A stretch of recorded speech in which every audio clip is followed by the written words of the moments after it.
Hello அஸ்ஸலாமு பானஸ் பார் என் மொபைலில் charge போயிடுச்சு. இங்கே பாருங்கள், புதினா டீ பர்ஃபெக்டாக ரெடி ஆகிடுச்சு. நான் சர்க்கரையும் போட்டுட்டேன் புதினா டீயில். பாருங்கள், இங்கே பாருங்கள், நான் போட்டேன். நல்லா கொதிக்கிட்டு பாருங்கள். திரும்ப நல்லா கொதிக்கணும். கொதிச்சு गोधुमा कलर வந்துடணும் चाय. देखिए चाय भी बादाम के रंग में आ गया. पुदीना डाल के शक्कर भी डाल दी. कंडो இப்போ गोधुमा कलर चाय ഉണ്ട്.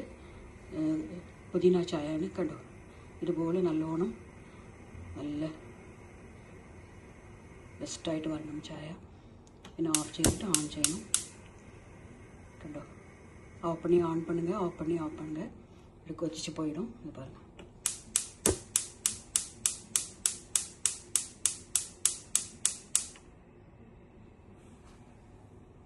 கண்டோ, இதுபோல் நல்ல பாலாக நல்லா கொதிக்கணுங்க. அப்படி கொதித்து கோதுமை கலரில் வந்ததுமே நான் ஆஃப் பண்ணணும். பாருங்கள், நல்லா அப்படி இதாகி டீ நல்லா இதாகிடணும். பாருங்கள், நல்லா ஹை ஃப்ளேமில் கொண்டு போயிட்டு கொஞ்சம் கொஞ்சமாக இது பண்ணி பாருங்கள். நல்லா அப்படி கொதிச்சு வந்துட்டு நல்லா அப்படி கோதுமை கலரில் வந்துடணும், பாதாம் கலரில் வந்துடணும். பாருங்கள், டீ நல்லா அப்படி நிறையா வரணும் டீ, அப்போ தான் நல்லாயிருக்கும். பாருங்கள், டீ ஆயிடுச்சு.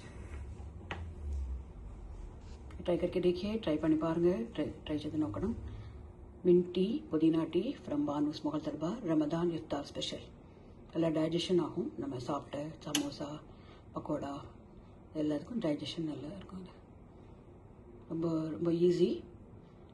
என்னுடைய சன்னின்லா தான் இதை கற்றுக் கொடுத்தாங்க எனக்கு. பாண்டிச்சேரியில் ஒரு அருமையான ரெஸ்டாரண்ட்டில் ஃபேமஸ்னு சொன்னாங்க,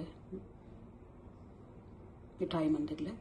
ஸோ அதை நான் பார்த்துட்டு கற்றுக்கிட்டு செய்கிறேன். நான் சுகரை உள்ளே போட்டுக்கோங்க. நீங்கள் தேவையில்லைன்னு நீங்கள் பாம் ஜாகரி போடலாம்.